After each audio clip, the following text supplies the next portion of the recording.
तो बेसिकली हमारे पास अंडरकट होते हैं एक्सटर्नल और इंटरनल, दो तरह के हमारे पास अंडरकट अवेलेबल होते हैं। स्क्रीन में सभी को नजर आ रही है ना? ठीक है, ठीक है, दो तरह के अंडरकट होते हैं, तो एक्सटर्नल अंडरकट और इंटरनल अंडरकट। जनरली हमारे पास ये दो तरह के अंडरकट अवेलेबल होते हैं। ठीक है, जनरली आप किसी भी कंपोनेंट के अंदर देखोगे तो इसी तरह के अंडरकट आपको मिलेंगे। ठीक है, अब इंटरनल अंडरकट मतलब कैसा हुआ कि ये वाला जो अंडरकट दिख रहा है आपको, ये इंटरनल हुआ, कंपोनेंट के अंदर के फेस पे, इनर फेस पे, राइट। एक्सटर्नल अंडरकट मतलब अंदर किसी भी अंडरकट के मतलब किसी भी कंपोनेंट के बाहर के फेस पे, आउटर फेस, राइट। तो बाहर के फेस पे अगर कोई अंडरकट रहेगा तो हम लोग उसको बोलेंगे एक्सटर्नल अंडरकट। इसके अलावा भी अगर मैं बोलूँ कि भाई मेरे पास अगर कोई इस तरह का कंपोनेंट है लाइक दिस, ठीक है, और इस तरह का कंपोनेंट अगर उसके इसमें इस तरह से कुछ एक होल है लाइक दिस, होल है, तो इसको हम लोग क्या बोलेंगे? तो इसको हम लोग अंदर से भी निकाल सकते हैं, राइट। और we can eject this type of undercut from the outside also, बाहर से भी हम लोग इसको निकाल सकते हैं। तो बेसिकली इसको बोलेंगे side wall undercut, side wall undercut. ठीक है, अब मेरे पास फॉर एग्जाम्पल कंपोनेंट है like a bobbin component. C this is nothing but bobbin component, right. और अगर मुझे इसका लेआउट को कुछ इस तरह से क्रिएट करना है कि this is the top, this is the top, इसका मतलब ये क्या हुआ? ये भी अंडरकट हुआ, ये वाला पोर्शन। तो बेसिकली अगर मैं इसका टॉप व्यू देखूं तो top view will be like this. Bobbin मतलब जिसके ऊपर हम लोग धागा लपेटते हैं, है ना, जैसे वायर वाइंडिंग करते हैं जिसके ऊपर, तो राइट। तो बॉबिन कुछ इस तरह से दिखेगा। तो basically this is nothing but this circular undercut for which we will use split mould, जिसके लिए हम लोग क्या इस्तेमाल करते हैं? स्प्लिट मोल्ड का इस्तेमाल करते हैं। ठीक है, तो बेसिकली अब हम लोग एक्सटर्नल अंडरकट के बारे में आज डिस्कस करने वाले हैं। तो इसके लिए हम लोगों को क्या डिस्कस करना पड़ेगा? About the terminology about the slider. बोल सकते हो कि भाई एक एंगुलर पिन क्या होती है, गाइड पिन क्या होती है, स्लाइडर क्या होता है, राइट, और स्लाइडर कहाँ पर लगता है, राइट। इसके अंदर लिमिट प्लेट क्या होती है, इसको हमको समझना पड़ेगा। तो यहाँ पर हमारे पास दो कंडीशन अवेलेबल है।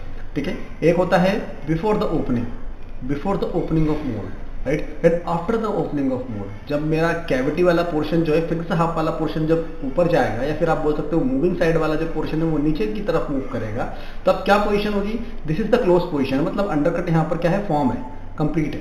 ठीक है, तो अभी ये जो फॉर्म पिन आपको नजर आ रही है, फॉर्म पिन क्या कर रही है? अंडरकट को बना रही है, अंडरकट को क्रिएट कर रही है, राइट। ठीक है, जब मैं इसको ओपन करूंगा, इस पोर्शन को जब मैं ओपन करूंगा तो क्या होगा? जो एंगुलर पिन है वो एंगुलर पिन साथ ही साथ मूव करेगी with the cavity, with the fixed side, right. और क्या करेगी? ये इसको स्लाइडर को मूव कराएगा हॉरिजॉन्टली, है ना, हॉरिजॉन्टली स्लाइडर को मूव कराएगा। क्लियर है? तो जिसके कारण कि इससे क्या हो जाएगा? अंडरकट यहाँ से रिलीज हो जाएगा, अंडरकट रिलीज हो जाएगा, राइट। तो इसके अंदर जो ग्रीन कलर की आपको दिख रही है, this is the guide pin, this is nothing but cavity, this is the slider. Sky blue colour में जो दिख रहा है वो स्लाइडर है, this is the limit pin, limit plate बोल सकते हो उसको, लिमिट प्लेट, ठीक है, जो इसकी इसको लिमिट प्रोवाइड कराता है, राइट। और this is nothing but this is the core side, है ना, ये कोर साइड है। क्लियर है? ठीक है, स्लाइडर किस तरह से काम करता है भाई? देखो लाइक दिस, देखो जरा ध्यान से, slider will be work like this. C,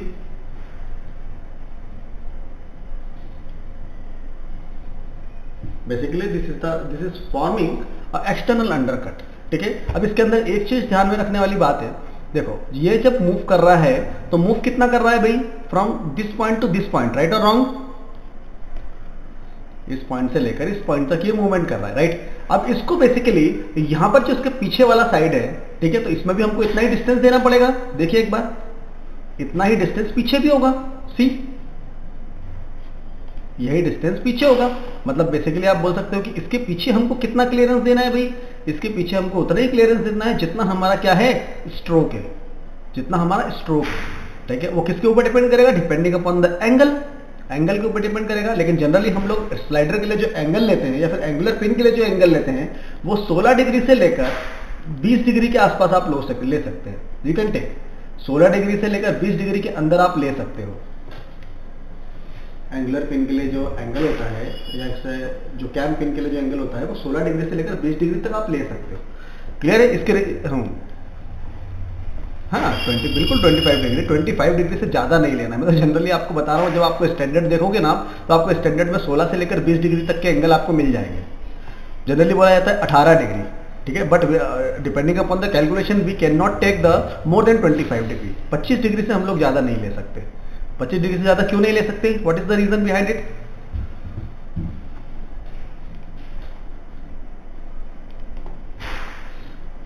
tell me.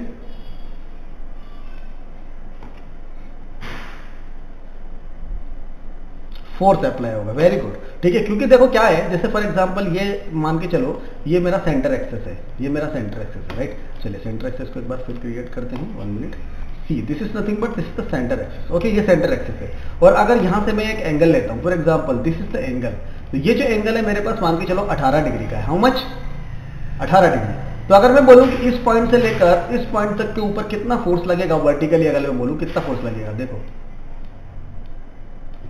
For example, ठीक है, मैं अभी जस्ट एक वैल्यू में बता रहा हूं, फॉर एग्जाम्पल 3 न्यूटन फोर्स लग रहा है, राइट और रॉन्ग? क्लियर है। लेकिन अगर मैं इसका एंगल इंक्रीज कर दूं, for example I am increasing angle, मैं एंगल इंक्रीज कर रहा हूं, तो कितना फोर्स लगेगा? ज्यादा फोर्स लगेगा। सी या बिल्कुल, हाँ, that's why 5 Newton for example, right. और अगर मैं इसका और एंगल बढ़ा देता हूं तो और ज्यादा फोर्स लगेगा। अगर मैं इसका एंगल इंक्रीज करता हूं तो इसके ऊपर क्या लगेगा? ज्यादा फोर्स अप्लाई होगा, और ज्यादा फोर्स अप्लाई होगा तो it can be break. That's why for the safety purpose we have to take less than 25 degree, right. थोड़ा समझ में आया? ठीक है। और बेसिकली अगर मैं बोलता हूं कि भाई आपको 16 डिग्री से लेकर 18 डिग्री तक का एंगल लेना है, 16 डिग्री से 20 डिग्री तक का एंगल लेना है, तो you can take, but depending upon the आपका जो भी अंडरकट अवेलेबल है उसके अंदर, ठीक है, उसके हिसाब से आपको कैलकुलेशन करनी पड़ेगी। आप चाहो तो अपने पिन को अगर आगे लेके जाओगे, for example you are pin like this, for example आपकी पिन और आगे चलेगी, अगर आपकी जितनी पिन आगे जाएगी उतना ही आपका stroke will be increase, right और रॉन्ग? जैसे फॉर एग्जांपल अभी कितना मूव कर रहा है, अभी इस पॉइंट से लेकर इस पॉइंट तक मूव कर रहा है, तो this is nothing but this is the horizontal distance, see, right, this is the horizontal distance, ये वाली डिस्टेंस है, ठीक है। लेकिन अगर मैं बोलूं ये यहां तक, ये पिन यहां तक मूव कर रही है फॉर एग्जांपल, इसका मतलब इसका हॉरिजॉन्टल डिस्टेंस कितना होगा, स्ट्रोक कितना होगा? Stroke will be this, right और रॉन्ग? हाँ, स्ट्रोक विल बी इंक्रीज, तो you can increase the stroke, but angle जो रहेगा वो आपका 16 डिग्री से लेकर 20 डिग्री के बीच में लो, ठीक है, फॉर द सेफ्टी पर्पज। ऐसा नहीं कि 25 डिग्री बोल दिया तो मैंने तो आप 24 डिग्री के आसपास लोगे, ऐसा नहीं है, राइट, ठीक है। तो depending upon the stroke we can select the angle, ठीक है, बाकी हमको एंगल कैलकुलेट करना भी होता है। क्लियर है? चलो, ये समझ में आया, ठीक है, इतना समझ में आया, क्लियर हुआ? देखो अब स्लाइडर पे एंगल कैलकुलेशन हम लोग समझते हैं, ठीक है। अभी जैसे एग्जांपल के लिए अगर मैंने बोला कि भाई मेरे पास किसी कंपोनेंट के अंदर अंडरकट जो है वो 5 mm का अंडरकट है, 5 mm, तो 5 mm का अंडरकट है, तो क्या आप 5 mm ही उसको डिस्टेंस दोगे क्या? 5 mm ही खोलोगे क्या उसको? ज्यादा खोलना पड़ेगा, राइट। तो we have to take a clearance, minimum clearance we can take 2 mm, 2 to 3 mm, ठीक है, ज्यादा नहीं लेंगे भाई, क्लियरेंस ज्यादा नहीं लेंगे। एग्जांपल के लिए मान के चलो आपके पास क्या है, एक गेट है, ठीक है, अगर गेट में से अगर आपको निकलना है तो मुझे बताओ कि आप कितना खोलोगे गेट को? जितनी आपकी चौड़ाई है सिर्फ उतना ही खोलोगे क्या, कि थोड़ा ज्यादा खोलोगे? राइट, ज्यादा खोलेंगे, ज्यादा खोलेंगे, तो जितना ज्यादा खोलोगे this is nothing but this the clearance, वो क्या रहेगा? क्लियरेंस रहेगा, ठीक है। क्योंकि अगर मैं 0 पे खोलूंगा तो वो अटक सकता है, मेरे शर्ट के बटन में अटक जाएगा, शर्ट अटक जाएगी, शर्ट फट सकती है, राइट और रॉन्ग? ठीक है, बिल्कुल वैसे ही वो कंपोनेंट में अटक सकता है। दैट्स व्हाई मैं क्या करूंगा, 5 mm का अगर अंडरकट है तो 5 mm से ज्यादा हम लोग उसको क्या करेंगे, ओपन करेंगे। तो 5 mm plus 2 mm for example 7 mm, तो 7 mm will be the stroke, ये क्या कहलाएगा हमारा? स्ट्रोक कहलाएगा। क्लियर यार? बिल्कुल। तो बेसिकली देखो क्या होता है, वो डिपेंडिंग अपॉन द, जो भी आप कैम प्रोफाइल मैकेनिज्म की बात कर रहे हो वो डिपेंड करता है आप किस तरह के कंपोनेंट को क्रिएट कर रहे हो, ठीक है। अभी हम लोग सिंपल स्लाइडर मैकेनिज्म समझ रहे हैं कि स्लाइडर मैकेनिज्म काम कैसे करता है और how we can calculate that slider mechanism. चलो, तो 15 से लेकर 25 डिग्री इज द रेंज, जिसको आप बोल सकते हो नॉमिनल डिस्टेंस। मैंने आपको बोला था 16 से लेकर 20 डिग्री, क्यों बोला मैंने 16 से डिग्री? जनरली क्योंकि एंगल इसके बीच में आते हैं, दैट्स व्हाई। लेकिन अगर इसकी रेंज की बात करूं तो 15 से लेकर 25 डिग्री इंक्लिनेशन होता है इसका, ठीक है। अब जैसे मैंने एंगुलर पिन की बात करी तो सी this is the angular pin, this is the angular pin, और ये बेसिकली एंगुलर पिन है। तो यहां पर ये वाला एंगल क्या है भाई? What is this? Wedge angle, wedge angle, या फिर इसको बोल सकते हैं भाई लॉकिंग ब्लॉक एंगल। जैसे एग्जांपल के लिए कि भाई मेरा ये एंगुलर पिन है, एंगुलर पिन का एंगल है, अगर ये जो फोर्स लगा रहा है स्लाइडर के ऊपर, लेकिन अगर मान के चलो ये जो मेरा स्लाइडर है, इस स्लाइडर को मैं चाहता हूं कि ये स्लाइडर को पीछे से फोर्स ऐसा लगे जो इसको लॉक करे, इसका मतलब इसके ऊपर मान के चलो 3 न्यूटन फोर्स लग रहा है, तो अब मुझे ये मैं ये चाहता हूं कि इसके ऊपर 3 न्यूटन से ज्यादा फोर्स लगे यहां पर, तो मैं चाहता हूं कि यहां पर 3.5 न्यूटन लगे, राइट। तो ये क्या करेगा? इसको लॉक करेगा, पुश करेगा, इसको पुश करेगा, ताकि यहां पर क्लियरेंस ना बने, राइट और रॉन्ग। ठीक है, तो दैट्स वाई हम लोग, अगर मैंने बोला कि भाई इसका एंगल मान के चलो 18 डिग्री आ रहा है, एंगुलर पिन का एंगल 18 डिग्री आ रहा है, तो यहां पर जो एंगल मैं लूंगा वो 20 डिग्री लूंगा। तो 20 डिग्री के कारण क्या होगा, यहां पर ज्यादा फोर्स लगेगा, वर्टिकली यहां पर ज्यादा फोर्स लगेगा and it will lock the slider. ये स्लाइडर को क्या करेगा, लॉकिंग करने का काम करेगा, लॉक करेगा। I hope concept is clear. नहीं नहीं, not for the clearance, basically इसकी ये थीटा 1 हम लोग जो देते हैं वो ज्यादा, जितना है हमारा एंगल होता है उस एंगल से हम लोग 2 डिग्री ज्यादा देते हैं। 2 डिग्री सिर्फ इसलिए ज्यादा देते हैं क्योंकि बेसिकली इसका नाम क्या है, लॉकिंग ब्लॉक। और why this is known as locking block, हम लॉकिंग ब्लॉक क्यों बोल रहे हैं इसको, क्योंकि ये इसकी पोजिशन को लॉक करने का काम कर रहा है। और लॉक करने का काम कब करेगा, जब ये फोर्स ज्यादा अप्लाई करेगा। अभी एग्जांपल के लिए अगर मैं बोलूं कि ये स्लाइडर है, मान के चलो ये ब्लॉक है, अगर आप कब बोलोगे, जब ये लॉक है, मतलब आपने इसको यहां से फोर्स लगा के रखा हुआ, तभी तो आप बोलोगे कि ये लॉक है। जब आप फोर्स यहां से हटा लोगे, फॉर एग्जांपल यहां से अगर आप फोर्स हटा लिया आपने, तो ये इसको लॉक बोलोगे क्या, नहीं, राइट। तो this is for the lock purpose. और लॉकिंग के लिए हम लोग क्या कर रहे हैं, we are increasing the angle. हम लोग एंगल है, हाँ हाँ बिल्कुल सही, जैसे एंगल ये जो, हाँ दैट्स वाई ज्यादा फोर्स लगा, और थोड़ा सा भी ज्यादा फोर्स लगा तो वो लॉक करेगा, राइट।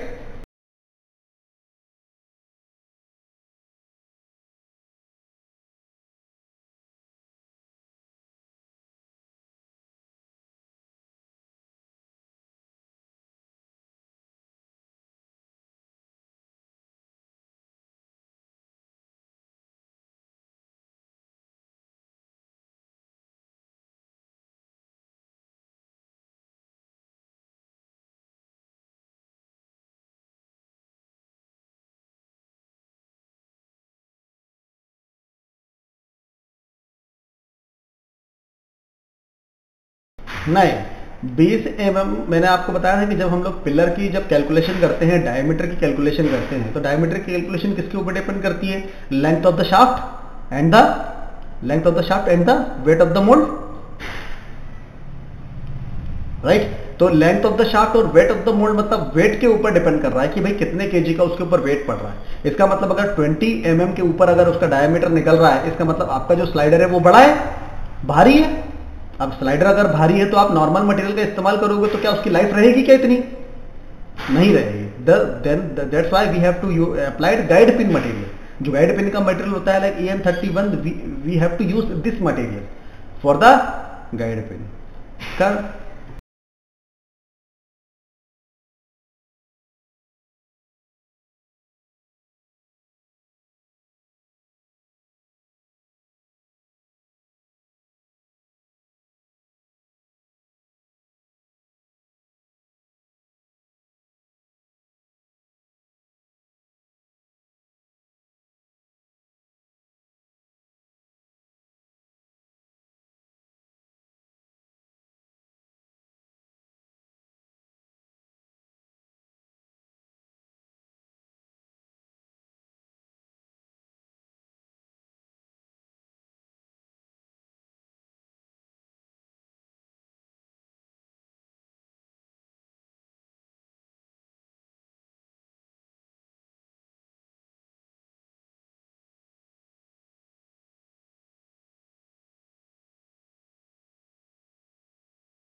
नहीं आया समझ में? फिर से एक और बार। चलो एक काम करते हैं, देखो यहाँ पर ये आपको दिख रहा है, 1 मिनट, ये दिख रहा है राइट। अब देखना जरा, ठीक है, इसके अंदर जब ये मूव कर रहा है तो किस पॉइंट से मूव कर रहा है, देखना जरा, इस पॉइंट से मूव कर रहा है, ठीक है। ये वाला पॉइंट कहां पर पहुंचेगा भाई, ये वाला पॉइंट यहां तक पहुंचेगा, राइट और रॉन्ग। तो ये एंगल में होने के कारण क्या करेगा, इसको अंदर ले जाएगा, खसका देगा, राइट और wrong. This is nothing but this is the 15 mm। सी आया कि नहीं समझ में? तो इसका मतलब ये जो हुआ ये 15 mm है, और ये वाला जो डिस्टेंस है व्हाट इज दिस, अरे 40 mm, 40 mm। तो ये 15 mm हुआ, ये 40 mm हुआ, राइट, ठीक है। तो मुझे चाहिए ये वाला एंगल, और अगर मैंने बोला कि भाई मुझे अगर ये एंगल चाहिए, आई नीड दिस एंगल, तो भाई अगर मैं किसी रेक्टेंगल को क्रिएट करूंगा तो ये एंगल और ये एंगल बराबर होगा ना मेरा। मतलब मैं बोलूंगा कि भाई θ1 इक्वल टू θ2। अरे भाई बेसिक गणित है, कक्षा 7, कक्षा 7 में पढ़ा है हम लोगों ने ट्रिग्नोमेट्री, राइट और रॉन्ग, ठीक है, ठीक है, ठीक है। अब एक बार चला के देखता हूं मैं, ठीक है। अगर मैंने बोला कि भाई मेरे को 15 mm ट्रेवल कराना है, तो 15 mm ट्रेवल किसके ऊपर डिपेंड कर रहा है, एंगुलर पिन के ऊपर, सी, ठीक है। कहां तक ट्रेवल कर रहा है, डिपेंडिंग अपॉन द हाइट के ऊपर डिपेंड कर रहा है वो। तो दैट्स व्हाई मैं बोल रहा हूं आपसे कि भाई उसका एंगल बताओ कितना होगा, tan थीटा परपेंडिकुलर अपॉन में बेस। तो मैंने बोला theta equal to tan inverse p upon में b, मतलब 15 अपॉन में 40। टेल मी द एंगल, जल्दी से बताओ एंगल कितना होगा भाई। अच्छा मान के चलो मैंने बोला कि भाई मेरा जो हाइट है, या जो ये वाला हाइट है, मैं चाहता हूं कि ये 40 ही रहे, मैं चाहता हूं कि ये 40 ही रहे, लेकिन मैं चाहता हूं कि भाई ये जो हमारा स्ट्रोक है ये इंक्रीज हो जाए। I need to change the stroke, मैं चाहता हूं कि स्ट्रोक क्या हो जाए, चेंज हो जाए। फॉर एग्जाम्पल मुझे स्ट्रोक कितना करना है, मुझे करना है इसको 35 mm। क्या मैं कर सकता हूं सेम एंगल में, टेल मी, क्यों नहीं कर सकते? कर सकते हैं। देखो जरा, मैंने बोला कि भाई 35 mm जो पॉइंट है वो ये रहा, see, this is the 35 mm, see, right. तो मैं क्या करता हूं, यहां पर जो ये पिन है, इस पिन को मैं आगे बढ़ा देता हूं, सी, बढ़ा देता हूं पिन को, क्या प्रॉब्लम है, बढ़ा दिया मैंने। तो अब ये ट्रेवल कहां से कहां तक कर रहा है, डिपेंड कर। देखो भाई एक बात बताओ, जब हम लोगों ने एंगल जो इंक्लिनेशन लिया है, मैंने बोला कि भाई मैंने 20 डिग्री का इंक्लिनेशन लिया है, 20 डिग्री के इंक्लिनेशन में स्लाइडर का वेट तो उतना ही है ना, लेकिन उसका सिर्फ ट्रैवलिंग चेंज हो रहा है। अब ट्रैवलिंग चेंज हो रहा है तो उसके ऊपर लोड थोड़ी ना इतना लग रहा है, वो तो सिर्फ उसको खसकाने का काम कर रहा है। Pin is just for the sliding motion of the slider. तो मैंने बोला अब ये इस पॉइंट पे इंटर करेगी अंदर, लेकिन मोल्ड हमारा इतना खुलेगा, इससे ज्यादा खुलेगा, यहां इतना खुलेगा mould. 40 mm is the component height depending upon the appearance, print and the application. 40 mm is the height of the component. तो ये 40 mm को हम लोग क्या कर सकते हैं, चेंज कर सकते हैं। We can alter this 40 mm और दिस हाइट और h, राइट। हम लोग इसको बदल सकते हैं अपनी रिक्वायरमेंट के हिसाब से। क्लियर हुआ? मैंने बोला कि भाई मुझे अगर स्ट्रोक चेंज करना है, I want to change the stroke, तो भाई मैं स्ट्रोक चेंज कर सकता हूं, मुझे कोई दिक्कत नहीं है। स्ट्रोक कैसे चेंज करूंगा मैं, स्ट्रोक चेंज करने के लिए क्या करूंगा भाई, मान के चलो मुझे ये एंगुलर, ये जो मेरा है slider, C this is the slider, ठीक है। तो मुझे क्या चाहिए, इसके अंदर पिन चाहिए। For example C this is the pin, तो मैं पिन को कहां ले जाऊंगा भाई, नीचे तक लेके जाऊंगा। इसका मतलब ये वाला जो पोर्शन रहेगा, अब ये जो हमारा कैविटी रहेगा, for example this is the cavity, sorry core, right, this is the core. तो ये कोर के अंदर मुझे क्या करना पड़ेगा, I have to create a hole. यहां पर मुझे एक होल क्रिएट करना पड़ेगा ताकि इसको मैं क्या दे सकूं, ट्रैवलिंग दे सकूं। मुझे क्या करना पड़ेगा, एक होल करना पड़ेगा इसके अंदर, ताकि उसके अंदर इंटरप्शन ना हो। आया समझ में? ठीक है। चलो, अब कस्टमर ने हमको बोला है कि भाई इसके लिए जो है ना, हमको 2 कैविटी मोल्ड बनाने हैं। हाँ बिल्कुल, वो क्लियरेंस के लिए, मतलब ताकि वो जो हमारी एंगुलर पिन है वो नीचे तक ट्रेवल कर सके। तो वहां पर प्लेट नहीं आना चाहिए, प्लेट का फेस नहीं आना चाहिए। वहां पर हम लोग क्या कर देंगे, एक होल कर देंगे ताकि वो नीचे तक मूव करे। चलिए ठीक है। तो अब मैंने बोला भाई मेरे पास 2 नंबर ऑफ कैविटीज हैं इस कंपोनेंट के लिए कि भाई देखो ये 2 नंबर ऑफ कैविटीज मैंने ले लिया। अब मैं इसमें सबसे पहले पूछूंगा कि जब हम लोग मोल्ड को डिजाइन करना स्टार्ट करते हैं तो सबसे पहले हम लोग क्या करते हैं बताओ। मैंने ले लिया लेआउट फॉर द 2 कैविटी, ठीक है। अब मुझे क्या करना है, प्रोजेक्टेड एरिया, वेरी गुड। तो प्रोजेक्टेड एरिया कैसा होगा, projected area will be like this, कि भाई इसको मैं इस तरह से देखूंगा तो this is the projected area, right. Rectangular type का होगा भाई। तो ये हो गया एक रेक्टेंगल और ये हुआ दूसरा रेक्टेंगल। तो मैं इस एरिया को क्या बोलूंगा, इसको मैं बोलूंगा दिस इज द ए, ठीक है। तो मैंने बोला ए मल्टीप्लाई बाय 2, राइट और रॉन्ग, ठीक है। प्लस एक और एरिया रहेगा इसके अंदर भाई, सी। कौन सा एरिया रहेगा, स्लाइडर एरिया, हाँ स्लाइडर एरिया सी। इसके ऊपर भी तो फोर्स अप्लाई हो रहा है ना, अब इसके ऊपर भी तो फोर्स अप्लाई होगा, ये भी वो एरिया बन रहा है। तो ये जो एरिया रहेगा इसको भी मैं करूंगा, तो इसको मैं बोलूंगा बी, इसको मैं बोलूंगा बी। तो यहां पर A multiply by 2 plus B multiply by 2, क्योंकि नंबर ऑफ कैविटीज 2 हैं, राइट। तो this is nothing but this the projected area multiply by injection pressure of the machine divide by 1 lakh and you can calculate the tonnage, ठीक है। अगर इसी तरह से मान के चलो मेरे पास ये नंबर ऑफ, यहां पर भी अगर स्लाइडर होता और इधर भी स्लाइडर होता तो ये कितना हो जाता, टेल मी। इधर भी स्लाइडर, इधर भी स्लाइडर, इधर भी स्लाइडर, इधर भी स्लाइडर, मतलब टोटल 6 स्लाइडर होते। तो मल्टीप्लाई बाय 6, बिल्कुल, हाँ बिल्कुल। तो फैक्टर ऑफ सेफ्टी के साथ हम लोगों को लेना पड़ेगा, राइट। चलो तो इसका कोर और कैविटी हम लोग निकालेंगे। See this is nothing but this is the cavity section, this is the cavity section और this is the core section, ठीक है। तो अब मैं क्या करता हूं, इसका कोर और कैविटी बना लेता हूं, ठीक है। अब इसका कोर और कैविटी बनाते हैं भाई, ठीक है, यूजिंग स्प्लिट कमांड, ठीक है। हम लोग इसका कोर और कैविटी बनाएंगे। सी this is nothing but this is the core portion, C this is nothing but this is the cavity portion,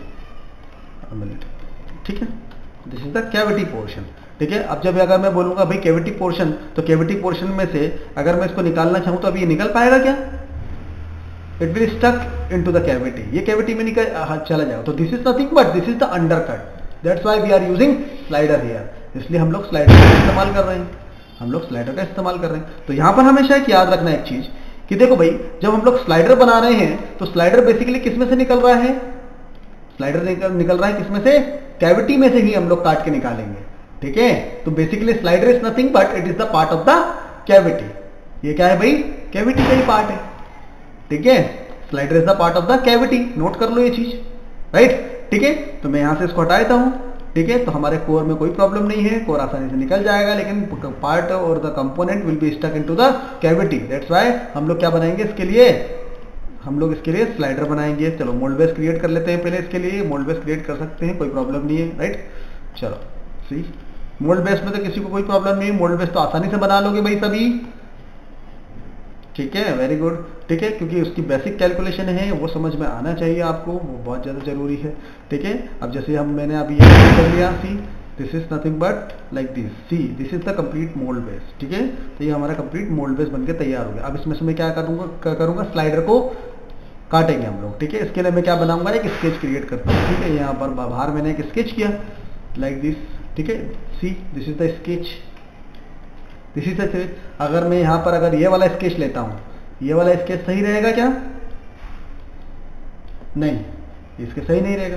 this is the sketch, बिल्कुल है ना। This is the appearance very important for the plastic component, किसी भी तरह का plastic का component रहेगा तो उसके लिए अपीयरेंस बहुत ज्यादा जरूरी है, राइट। तो यहाँ पर मैं इसको काट देता हूँ, स्प्लिट कर देता हूँ, सी स्प्लिट कर दिया मैंने, यहाँ से इसको हटाते हैं, सी, राइट। तो यहाँ से इस पोर्शन को मैं यूनिट कर देता हूँ, सी दिस इज द यूनिट, यहाँ से हाइड करते हैं, सी। तो this is nothing but this is the slider. Basic अगर मैं स्लाइडर की बात करूँ तो दिस इज द स्लाइडर, ये स्लाइडर ही है कि नहीं। मुझे इसको कितना मूवमेंट करना है, how much, 15 mm, very good, ठीक है, -15 mm। देखो जरा मैंने इसको ट्रैवल कर दिया, सी। तो this is nothing but this the travelling, see. यहाँ पर मैंने ओके कर दिया, it will move like this, see, ठीक है। मैं हमेशा बोलता हूँ concept should be clear, concept अगर क्लियर है तो बना लो। क्लियर है? देखो तो ये हुआ, ठीक है। तो दिस इज द स्लाइडर। अब स्लाइडर को हम लोग डिजाइन करेंगे, ठीक है। अब स्लाइडर को डिजाइन करेंगे, तो अब मैंने बोला कि भाई यहाँ पर डिस्टेंस कितनी है, तो वो चीज हम लोग चेक करेंगे भाई, ठीक है। देखो अंडरकट, यहाँ पर जो है हमारे पास अंडरकट है वो है 9.9 या फिर 10 mm के आसपास, ठीक है। तो कंट्रोल H करके एक बार इसको मेजर करके देखेंगे हम लोग, ठीक है। ट्राई टू मेजर दिस, यहाँ से करते हैं, एनालिसिस करते हैं, इसको मेजर करेंगे from this point to this is the maximum point C, this is the point या तो 9.8 mm, 9.8 mm। तो basically you can say that this is the 10 mm, right. तो बेसिकली मुझे इसको 15 mm अगर ट्रैवल करवाना है, 15 mm ट्रैवल करवाना है, और अगर मैं बोलूँ उसकी हाइट कितनी है भाई, फ्रॉम हियर टू हियर, तो यहाँ से देखते हैं इसकी हाइट कितनी है। This is the vector here from this point to this point, कितना है भाई 51। Height of the component is about two 51, तो मुझे कितना ट्रैवल कराना है 15 mm, और this is the 51 mm, 15 mm और 51 mm। चलो कितना आएगा एंगल, जल्दी से बताओ, व्हाट इज द एंगल?